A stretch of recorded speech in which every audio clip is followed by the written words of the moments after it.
I'm here with the phenomenal housewife, Lisa Christoffersen, who is just the most formidable force you will ever meet, including beating cancer? Yes. Okay, you got to tell me about that. What doesn't kill you makes you stronger, Olive. You are phenomenally strong, I'm going to tell you that. So how did that happen? When were you diagnosed and what was the journey like? In 2006 in Nairobi, I'm very in tune with my body. I cherish my body. I take a lot of nutrition, supplements, fitness, all of that. And one day I woke up literally in a bloodbath in my bed. What? And I fainted. I've never fainted in my life. What is this? So I went to my gynecologist. Yes. And he did, in 4 months, he did 3 DNCs because I kept getting weaker. I was kept losing blood. What's a DNC? So they basically take you in and put you out under anesthesia and scrape everything out from your uterus and take it, like how many women have fibroids. Yes. And checking for any abnormalities, cervical cysts and things, other abnormalities. Yes. So he did 4 in 3 months, which is actually a lot to do in a very short period of time. Yes. Long story short, I was getting weaker by the week. And I could hardly walk without feeling that my uterus was about to fall out of me. So I went back to Dr. MD Patel and I said to him, look, I'm really getting weak. Something is really wrong. And he said, you're a hypochondriac. Find another doctor. I was shocked. So I said, well, I think I should just go to Johannesburg. Friends of mine have said they're an amazing gynecologist in Joburg. Yes. So through some girlfriends in Johannesburg, I got great contacts, called them, jumped on a plane on a Sunday afternoon. Yes. Monday, 10 a.m., I pushed my way in to see this doctor at Morningside Hospital in Joburg. He did 10 hours of tests on me. Really thorough, professional. Tuesday morning, I was called in. And at this point, I could hardly walk 50 meters without coughing blood. Oh, no. I was out of breath. And I thought, what is going on? And I was alone in this room with the doctor, Peter Cameron. And he said, girl, you've got 10 days to live. You've got almost stage 4 cancer. So he said, do you want to talk to anybody? I said, do you see anybody around me? I'm alone. I'm here. You're cancer of the cervix? So no, what it was, and this is what's amazing that the doctor here in MD Patel did not see. I had 2 massive tumors in my uterus. One was 12 centimeters.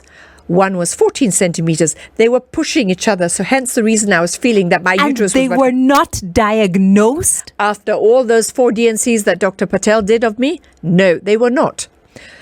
And it had pushed up my whole lung. Yes. Was tumor. Hence the reason why I couldn't breathe, because my lungs was just encompassed by this massive tumor. Luckily, it had not spread to the brains. So Dr. Cameron said to me, yes, look, go down and speak to the oncologist, this wonderful Dr. Marilyn. Yes. I went to see her. She redid all the tests. Yes. This is all on Tuesday. Yes. And they've given me 10 days to live, right? So, Lisa, you know what? This is phenomenal. I don't know. I got to go into the top of the hour, but I understand now why you're one of the strongest women I have ever met. Lisa Christoffersen. She's one of the Real Housewives of Nairobi. I'm with Real Housewife Lisa Christoffersen. She is a lot of things, and mostly she is a cancer survivor, a stage 4 cancer survivor. You were given 10 days. I was. Okay. They've found these 2 massive tumors in your uterus. Yeah. They've been pushing against your lung. You've been bleeding. You've been even coughing blood. Yes. You're in South Africa by yourself. Yeah. What happens next? After being checked by the oncologist, Dr. Marilyn, she then said to me, look, girl, you're too weak to have an operation. I would normally operate and remove that tumor from your lungs, but you're no way going to survive an operation. Yes. I am going to apply for the strongest oral chemotherapy in the world, which requires a certificate from the Ministry of Health in South Africa, which will take time. She wrote the letter Tuesday. We got it on Friday, approval. Yes. And, now we're on countdown. And Monday, I was admitted into the hospital. Yes. And a beautiful Kenyan girlfriend of mine, whose mother was currently the High Commissioner in Pretoria, Tabitha Say. Yes. So Jerotich Say. Jerotich, isn't she amazing? Oh, she's She was beautiful. at your watch party, wasn't she? She was. She surprised me, and then she brought tears to my eyes. I mean, she holds an incredible space in my heart. She was the only one there holding my hand. I refused to get into the hospital gowns, and I said to her, Jero, do you think we could have a glass of bubbles? And the nurse heard it. She says, where? Anyway, the guy brought the chemo, and I was saying to Jero, what does chemo look like? You just have no idea. What does chemo look like? And it's just, a liquid that goes through a pump, very calculated. Yes. How many drops per minute? So the chemo was starting going through my left hand into my body. I hemorrhaged into my lungs. I had 7 blood transfusions. 2 my body rejected, and temperatures soar up to 41. Oh my goodness. And this is all whilst receiving the chemo. This is just while receiving the chemo within the hours, right? Oh my. And that was it. I can't remember anything else. I woke up many, many days later in ICU. So basically I died, and they managed to revive me. And as you can see here in my throat, I was on a tracheo for 5 weeks. Lisa could not talk. I was in this tiny little cubicle of ICU at Morningside Hospital, and I had pipes attached to every part of my body. Yes. And girlfriends came to visit me, and the only thing I could ask was pen and paper. Was the only way I could communicate. Yes, yes. So, in terms of the timing, from you arriving in South Africa, getting the approval for the chemotherapy, dying, being in ICU, being intubated, getting the track, not being able to speak, to you walking out of that hospital. How long did that take? And then moving now on to the doctor declaring you cancer-free?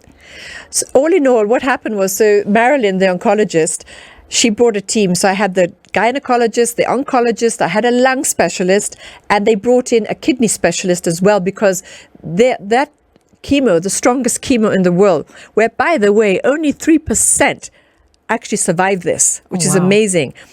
And she said, we're going to blast your lungs like a dynamite. So it's going to explode. We're going to anticipate overload in your kidneys. Yes. Hence the reason they brought the doctor, kidney specialist.